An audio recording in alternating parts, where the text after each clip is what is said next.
What's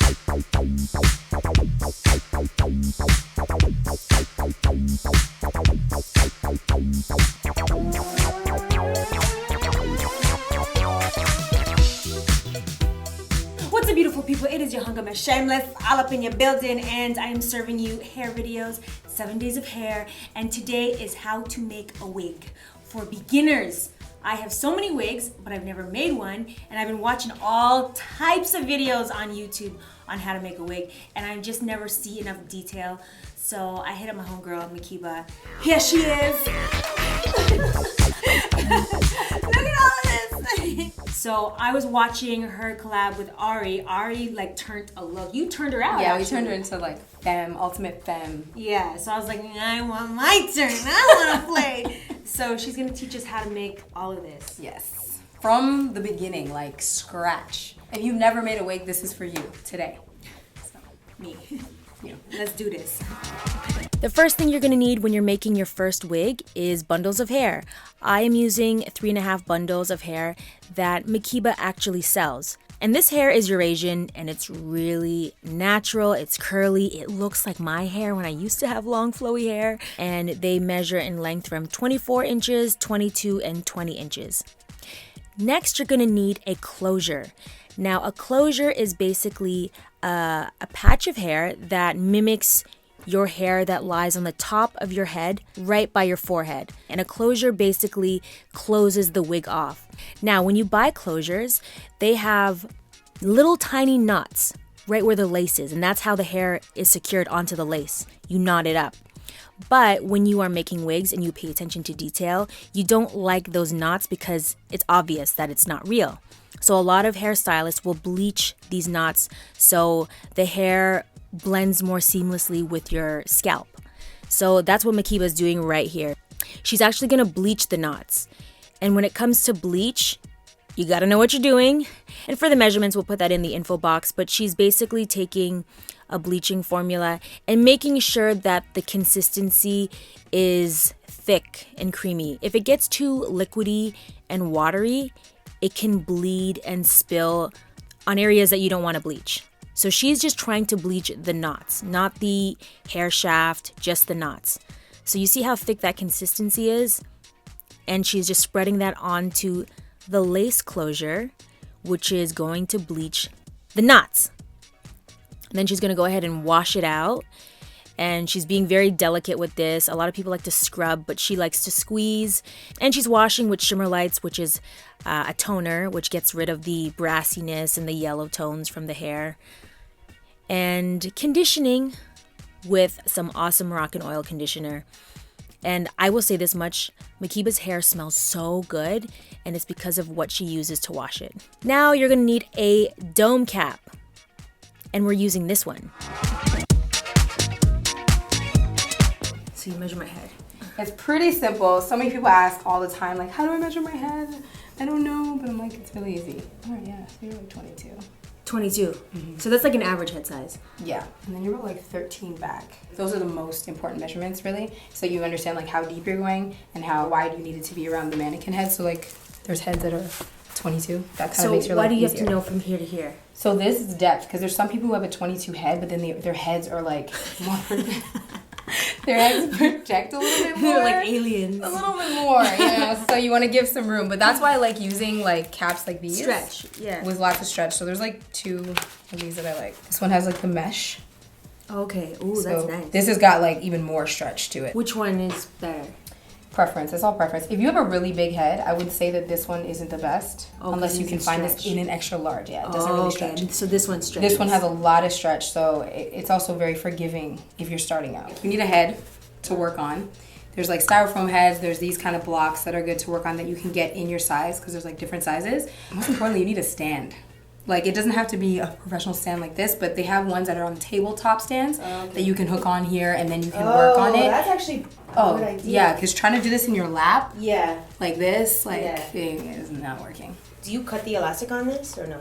Yeah, after. After. So after you've sewn the closure on, we'll cut the elastic out. If it's at 23, that's not bad, because it's just gonna have give anyway, so you're not going to be like, oh my gosh, this is 23, it's going to be way too big for my head. It's spandex. It's going to kind of like retract back in.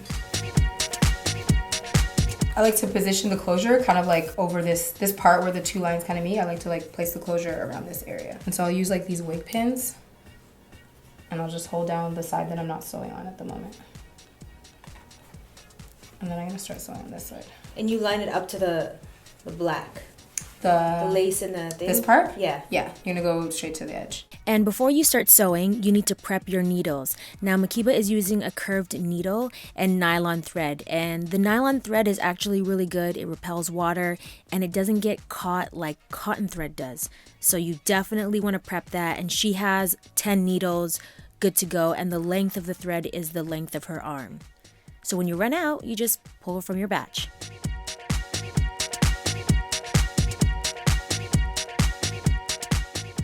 That's how you do it.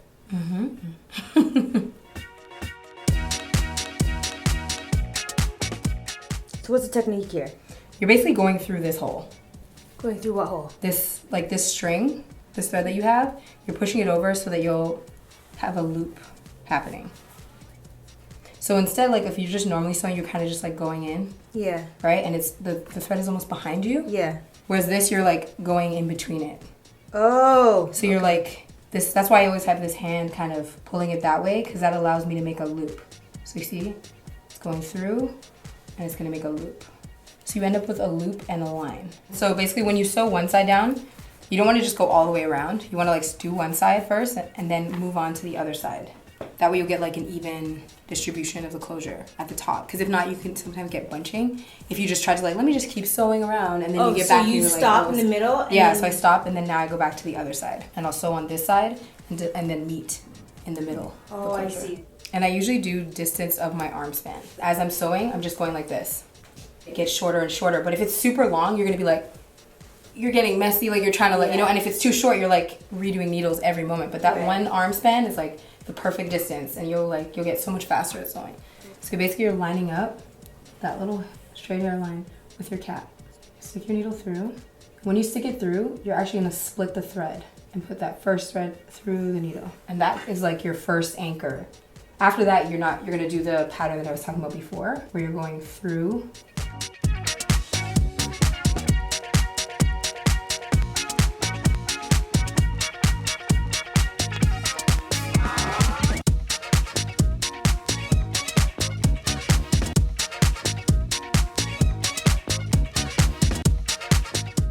So this was the side I started on. This is the side I just came in, so now they're just meeting in the middle and I'm gonna just close it up. So there's like 2 ways to end your knot. You could like do the wrap around a few times, which I feel like wastes a lot of thread. I mean, this I can reuse, but if you're a smaller, like you need enough room, right? To be able to wrap. Or the other option is like I loop through. So that piece, I'm just gonna save it between my fingers. I cut it and then I tie a knot. I do like 2 knots. You can do just one and be fine, but I'm always like, you might as well secure it, you know? And this is what it looks like to have the closure secure. And that's the first piece you're gonna sew down.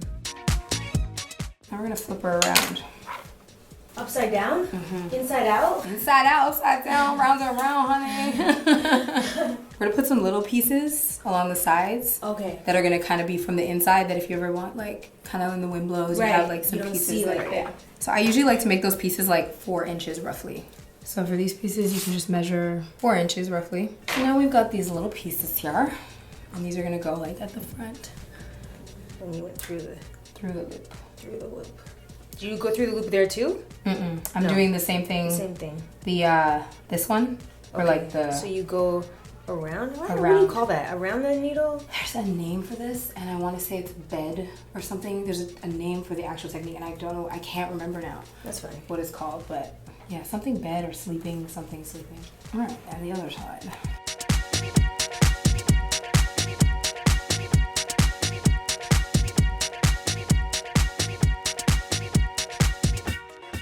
This is what I mean by that tying method. So if I get to the end of my thread here, I can't do that loop. Right, But I can still do this. Separate it and make a knot. Which means at the end, like, look how much, I barely have any thread left. Right. Just really use it up. So the next part is like optional. It's it would be doing the same thing in the back. It would basically be just adding another piece like this in the back. Okay. Not all the way around. Because if you do one all the way around, you're going to lose a lot of the elasticity, which is the beauty in this, right? You want to be able to still have that like that movement and that stretch. So you can put a piece That's a lot of hair too. right there. Yeah. Oh, damn, she put her on an angle. Need that flexibility, you know? Oh, and I usually put the wefts over my shoulder when I'm working, because that honestly makes your life so much easier. But that's if I'm not cutting. When you cut the wefts, so some people like to seal all of the weft. You don't really have to. A nice little easy way is like using a little bit of nail glue, and you can kind of just do the ends, like just a little on the tips there on each side. Oh, okay. Just to kind of stop them a little, helps with the shedding. But I only do this when I'm making wigs. I don't do this if it's like a sew-in on someone's head with the nail glue. Yeah. So this is our little back piece here.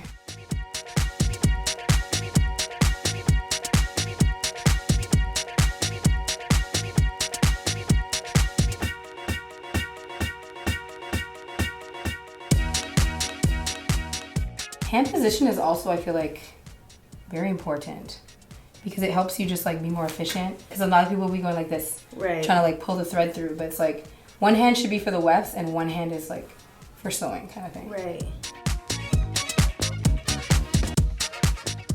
Now we flip her back around. Okay. Bring her back to her senses after that wild experience. And now you got a little action in the back, got a little bit on the sides. So we're gonna start with the longer bundles, which are 2/24. Do you double up or no?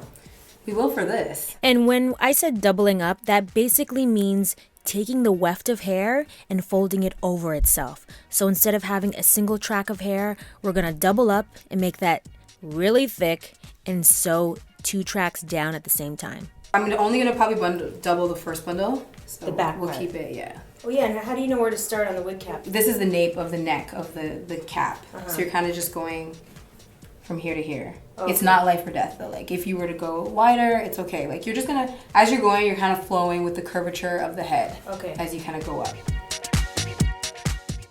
And so like these little flaps, like when you first start, I try to like go back over them and make them so they don't stick out, so that you Yeah. keep them kind of flat. So basically, because we're not going to be cutting the wefts every row, it's called like the fold over method. So if I do fold over, it's gonna be like 4 pieces on top of each other. Yeah. So what you can do is just like open up the track a little Oh. and go like that. So you have like only 2. And I find that helps with making it not as bulky. Big. And then you keep going. How much space do you leave between? About 2 finger spaces, 1.5, depending on how much hair you're actually going to be putting in. Like in this case, we're doing 4 bundles, so our spacing is going to be probably like 1.5, because we're going to make it really big. You don't have any of these pins on the wig. Oh, wig pins? Yeah. Yeah, I don't use those. You don't need to. Yeah. But I guess if you really, yeah, maybe it would be easier. Pin it so that you can keep sewing Right. freely. But that again, that's why I use my hand Right. as my guide as opposed to the actual pins. But yeah, if you're a beginner, then the wig pin kind of predicting where it's going to go would definitely make it easier for you. So right now there's only 1 track. Can you Yeah, just show the so difference? Oh yeah. There's the 2 pieces here. So initially we're going to, if we go like this and like this, It's too going to much. be bulkier. So with this now, we're just kind of opening them up, going to sew that across here. And then when we flip back, that will be the part that's doubled. Okay. And then we'll continue over. So this weft here, Yeah. we're gonna just drop one side. I'm just gonna refold it like that. So we're only gonna double half of this bundle. So the rest of this here is all gonna be singled. So I'm taking this doubled side now and I'm gonna continue. I'm just gonna overlap it like this and continue sewing. That's 3. Yeah, Okay. just for a second. Just for yeah. Just for like a minute. And the rest of it is gonna go over my shoulder.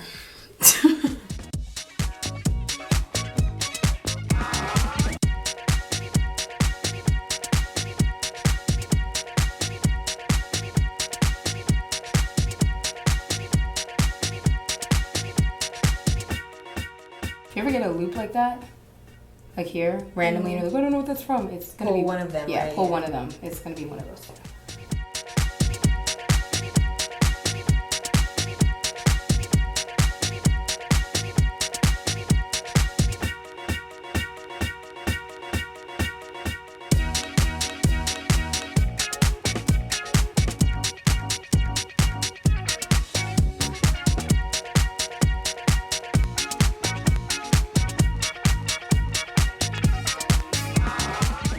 So does that make sense? Makiba is basically doing the same pattern, working her way throughout the entire head, and it's putting the needle through and making sure that the thread is behind the needle.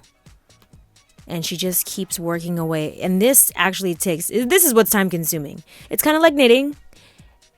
Time consuming, but rewarding. And you get to look fly at the end of the day. It's this little pie shape here. Mm-hmm. Does this usually happen with all your wigs? It can, yeah. Depends. Often. It depends, yeah. But, so you kind of just like fold over and then I'm going to cut this little piece right here. Put your little...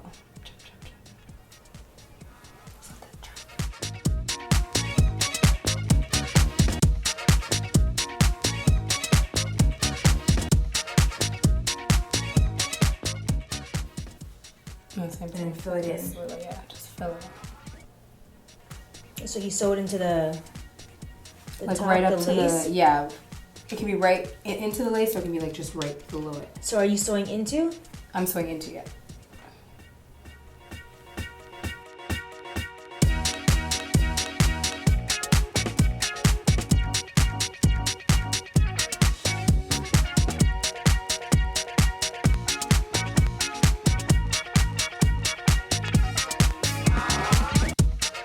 So before you cut it out, you just want to like try it on. Hold the front there.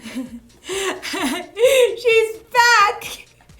Stay And just see how it feels. Make sure it's like, okay, yeah, it feels like it fits, right? It's like, doesn't feel too tight or anything, right? All right, so we'll cut this out. How do you know where to cut? So you just don't want to cut where you've sewn. Okay. And you just kind of like bring it around, giving at least a little bit of space between your thread and the actual cap. The biggest thing is you just want to remove most of this black part so that when it goes on your head, you don't see it. Yeah, exactly. So the band is what's going to lock you down. It's going to make sure that your stuff doesn't fly off in the wind and make sure that your closure lays nice and flat on me. So your head was like 22, right? And then the closure here, we're going to like subtract that from your 22, which brings us like 18. And then we're going to just take another 2 from that, which brings us to 16. And that's going to be like the length of your band.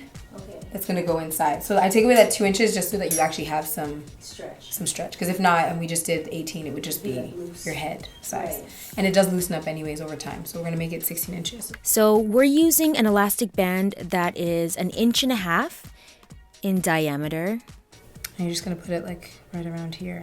And she's using the same technique that she used to sew the weave in to sew this band in. And she's doing it on either side of the closure. I'm just gonna wet the fronts a little here. So this is for the brave beginner. Like, you see how this hairline is straight across? We're gonna customize it just a bit. You're not ready for frontals maybe yet, but you still want your closures to have a very natural look. So we're actually just gonna go across the hairline and just lightly tweeze out some of these hairs and just break up that straight across hairline.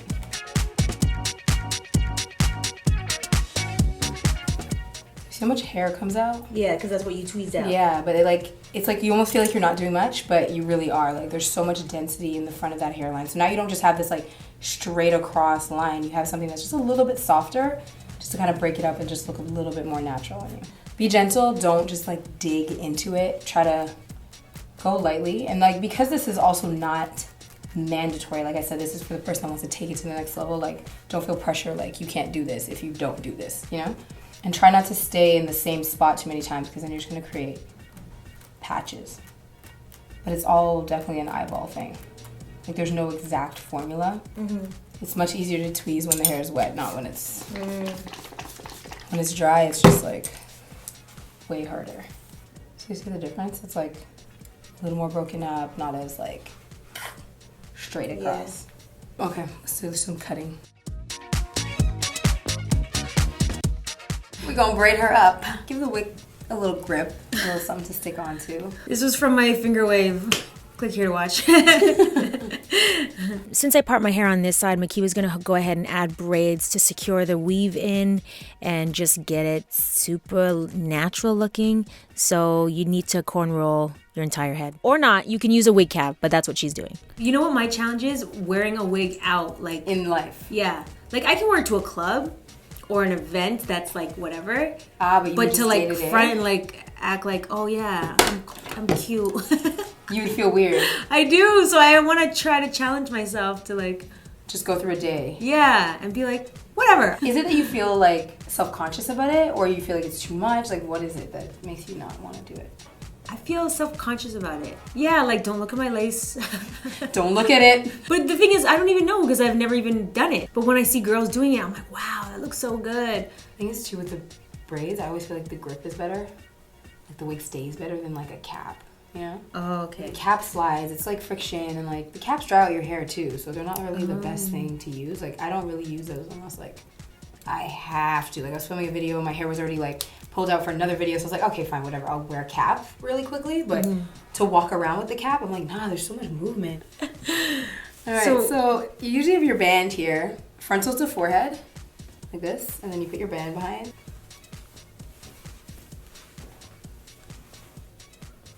This is so weird. It really is looking like old my head. Do I look fabulous? Yeah, so honey, it's coming together. So basically you want to try to line up where your part is with the part that you make, yeah. Just weighing it down a little bit because we're going to open up her part. So basically we're going to tweeze it a little. So it doesn't just look like darkness, shadowy. Oh, right. We're just going to open it up a little bit and tweeze some of it out. So underneath you'll see my hair. Your scalp. My scalp. Yeah, exactly. All right, so we're gonna continue this trickery by making this part black, but we don't wanna make the whole thing black. It's just that part area that we're gonna leave the natural color of the lace. So you can use like mascara for this. I'm using liquid eyeliner right now. Liner, mascara, any of that stuff. And what Makiba is basically doing is coloring the lace because the lace is lighter and it is contrasting my hair. So to blend it seamlessly, she's just coloring it with some liner.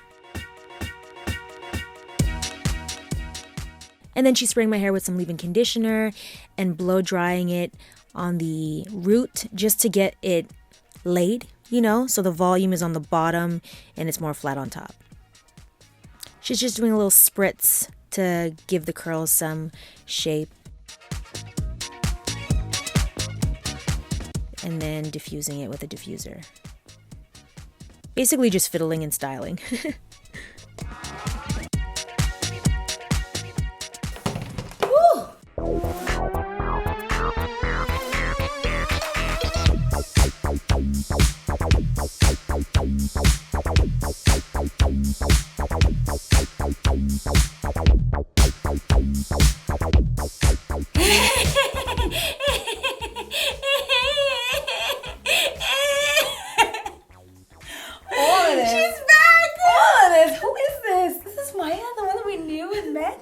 The one that started it all? Yeah. Oh my god, I love this.